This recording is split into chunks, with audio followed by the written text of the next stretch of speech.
Welcome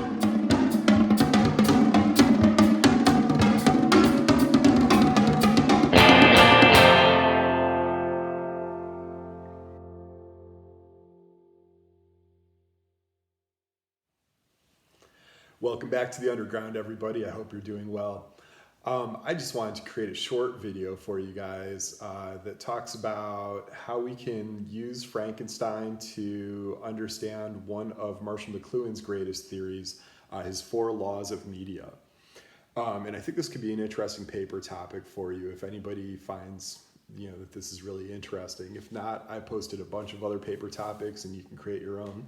But here's one thing I love to look at when I look at Mary Shelley and I look at McLuhan. McLuhan basically believed that the only thing that really changes lives for us, the only thing that really makes it so that we don't understand how to live in the world is technology. We keep on innovating, we keep on creating new technologies without really thinking about the consequences of what they bring into the world. And because we don't understand the consequences, or we don't understand how these things we create function, we're constantly changing the rules of how reality operates, and we don't know how to make sense of the world. Basically, if we were to somehow halt the development of technology and really understand it, then we could create a survival strategy that we would be able to use to make sense of the world. But since we keep on changing the rules, we never really know how to deal with the problems in the world. So one of the things McLuhan wanted to do is give us a way of understanding how we could better understand new technologies, or what he called media. And he was very into asking questions. Somebody challenged him at one point to create a theory that he would stand behind, a set of laws that he would not just attack with more questions. And he said, okay, I will give you my grand unifying theory, but I am not going to prove that it's true. I'm going to ask you to prove that it's true. And these are not going to be a set of laws the way you normally know them. They're going to be a set of questions. So he wants us to ask questions about how technology works, and this will help us better understand the effect that it has on the culture. And if we can understand how we're affecting the culture through the technology we create, we can figure out how to actually run our culture as well. We can also be more discerning in what we call media ecology, which would be the systems that we're introducing that govern the way reality works once you are bringing in all this new technology.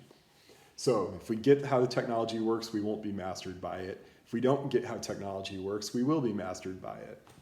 So here is his system. Now, he has 4 laws here. All 4 are questions, and they all happen simultaneously. This isn't like one happens, then the next happens, then the next happens, then the next one. These all happen for every type of technology, according to McLuhan, and they all happen simultaneously. None of these are accidents. None of these we should be surprised by. If we don't conceive of them, it's because we haven't spent the time thinking about them. Okay, so the first one, what does it enhance? McLuhan says that every type of technology that we create is designed to improve some sort of faculty that we already have. So in this case, what does an automobile enhance? Well, it increases our ability to travel. He would call this an extension of the foot, right? It makes it so that we can travel long distances very, very quickly. And a lot of times when we look at technology, we'd say, oh, that sounds great, sign me up. And we don't think about the other 3, right? One of the things we don't think about with extending part of the body is that we also amputate part of the body, right? So if I have a car, I am going to enhance my speed of travel, but my legs are going to get weaker because I don't walk around as much. I'm going to be less healthy because I'm not getting as much aerobic exercise as I would if I had to walk places. My sense of scale is going to change. All of these different things will happen because I'm no longer walking. I'm just driving everywhere. Okay, but the big thing, what does it enhance? It enhances our ability to move, right? Our ability to travel distances quickly and for long distances. Then the next one that we could talk about is what does it make obsolete, or what does it obsolesce? The idea here is that every new piece of technology eliminates the need for an older form of technology. Every new technology kills another type of technology. So what did the work of cars before we had cars? Well, car is actually short for horseless carriage. You don't need a horse and buggy anymore if you have a car. So basically, people don't need stables the way they did. They don't need hitching posts. They don't need water troughs in their downtowns. They don't need salt licks. They don't need to spend a ton of money on oats or things like that.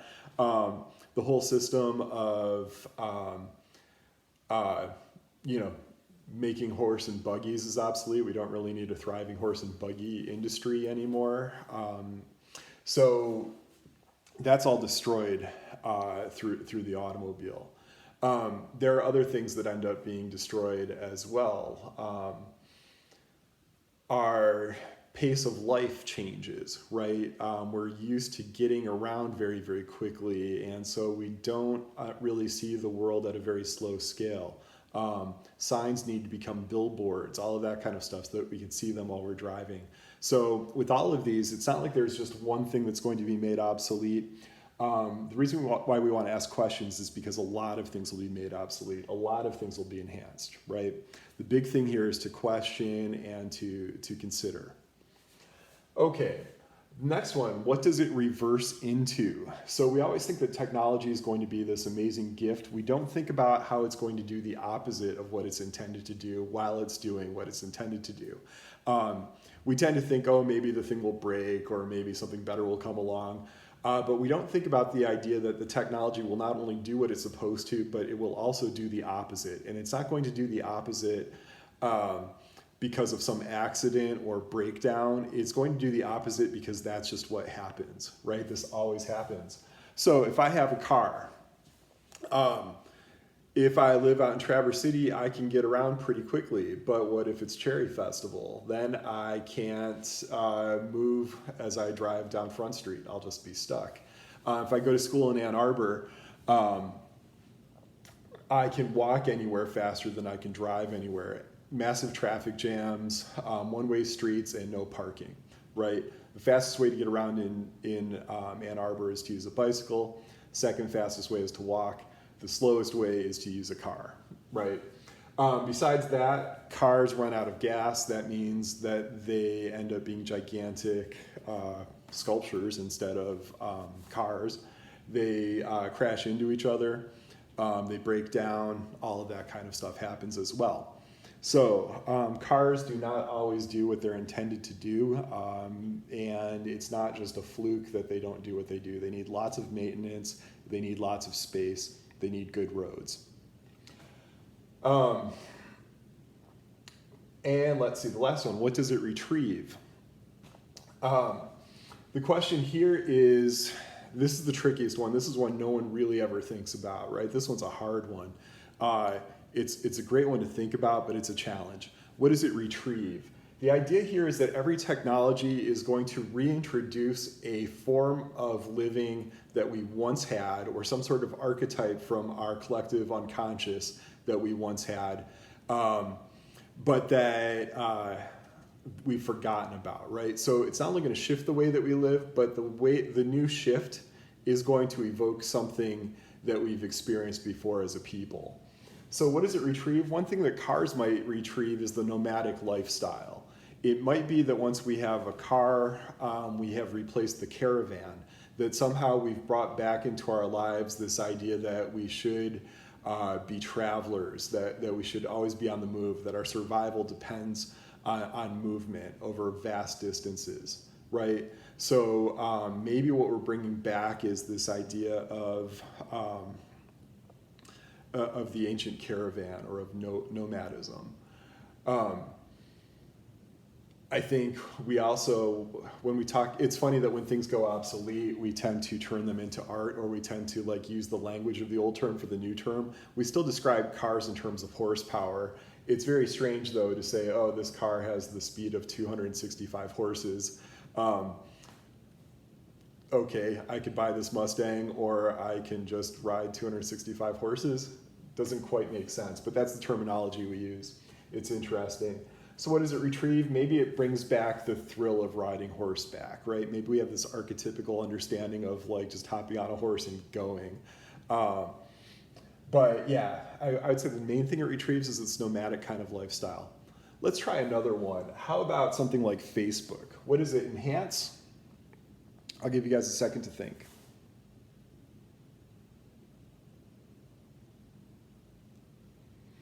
Okay, I'm gonna go communication skills. It helps me keep in touch with all of my old friends and college roommates and former students and all that kind of fun stuff. Family that I don't get to see very often except at holidays. Um, it also seems to be an extension a little bit of my personal brand. I get to project who I am to the world through my avatar, through what I post, all of that kind of stuff. So to some extent, it enhances my image. And there are many other things you could talk about. What does it make obsolete? What do we no longer use as a result of Facebook?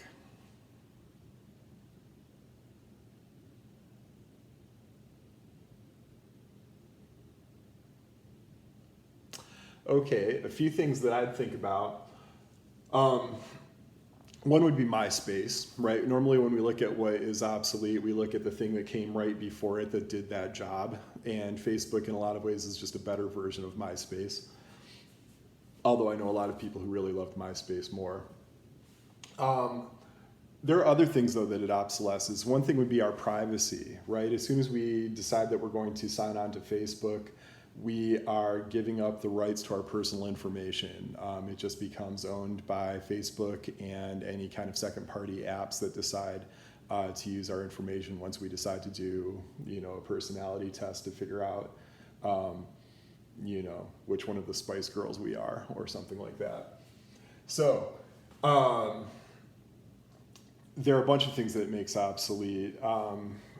I wonder to some extent, does it make Christmas cards obsolete? I think fewer people write Christmas cards because they're in contact with everybody anyways, right? Normally you might send a Christmas card out that wishes somebody well and that says what your family's been up to.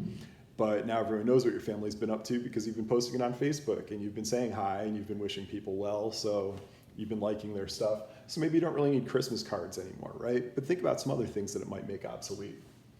What does it reverse into? I think if you push the technology as far as it can go, it can turn into a police state, right? We're giving corporate and governmental authorities a pretty clear picture into our thoughts, into our beliefs, into our buying patterns, all of that sort of stuff. We leave these trails of cookies and everything, and they all help people get a sense of everything that we are. I'd say another thing that it reverses into, to some extent, is tribal warfare. I think we see this a lot with posts that are designed to push people far right or to far left or to get people involved in disputes. Very frequently what we start finding is like hate speech or this kind of cruelty that you might not normally find in pleasant interactions, right? So maybe the idea of Facebook is I'm supposed to be able to have a closer friendship with my neighbor who lives, across the street. We don't say hi to each other a whole lot. But now on Facebook, I find out that he has views that are completely repugnant to me that he might not have expressed in person. And so now there's this feud going on, right? Maybe part of what Facebook does is it actually drives us apart when it's supposed to be bringing us together. Okay, and the last thing, what does Facebook retrieve? Let me give you a second here. What does it pull out of our shared pasts? Some mode of existence that we have lost or that wasn't a defining feature of our lives.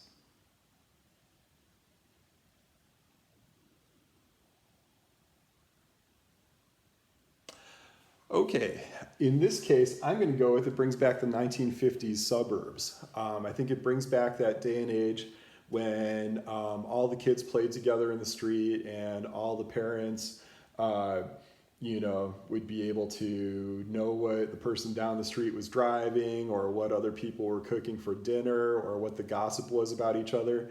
I think what Facebook does is it brings back that pattern where we're all a little bit in each other's business, right?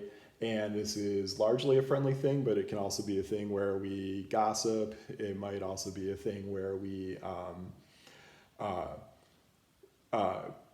poke fun at each other or talk behind people's backs, that sort of thing, right? But I think that kind of 1950s neighborhood where everybody kind of knows each other and everybody's sort of in each other's daily goings on, I think that's the thing that Facebook has really brought back to us. And that might be one of the reasons why it's so appealing to baby boomers and Generation Xers a little bit more than it is to Generation Z or even younger millennials.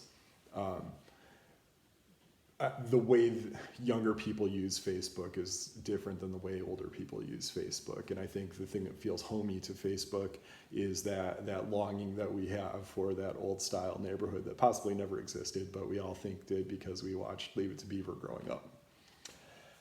Okay, so can you guys guess why I've brought all this up? Well, I think Mary Shelley had very interesting ideas on our responsibilities as scientists and as creators. And I think that we could think about the monster and Victor Frankenstein's relationship as the relationship between the scientist and its creation. So there might be one way we could look at the book in which the monster himself is technology, right? That maybe he's an allegory for the way technology works. And maybe Victor Frankenstein is an allegory of the scientist, right? Maybe he's the scientific everyman. Maybe he's the Enlightenment thinker, right? And maybe he's our warning about how not to do things so that we can use our technology well and understand how it actually operates. So what I'd like you guys to do is think about, what does the monster enhance? What does the monster make obsolete? What does the monster reverse into? And what does the monster retrieve? You could also think about this in terms of Victor Frankenstein. When he decides that he wants to create the monster, that decision to create this technology that will bring the monster back to life, or that will create the monster, what does his vision enhance? What does it make obsolete? What does it reverse into? What does it retrieve? You'll see that on Moodle, I posted in the topic section a McLuhan part, and I have a quick little video in case you don't want to watch this one. You could watch that one instead. I can post some more references there, but in that discussion section, if this is interesting to you and you want to try to answer these 4 questions, let's get a conversation going. What does the monster enhance? What does the monster make obsolete? What does the monster reverse into? What does it retrieve, right? What are Frankenstein's motivations behind doing all of this? Which ones of these has he thought about the most? Which ones has he thought about the least? What is he hoping he'll enhance? What does he think is going to be made obsolete? What is actually enhanced? What is actually made obsolete? Think about these things. Let me know what you think, and I'm excited to hear from you. Thank you so much for coming out to the underground.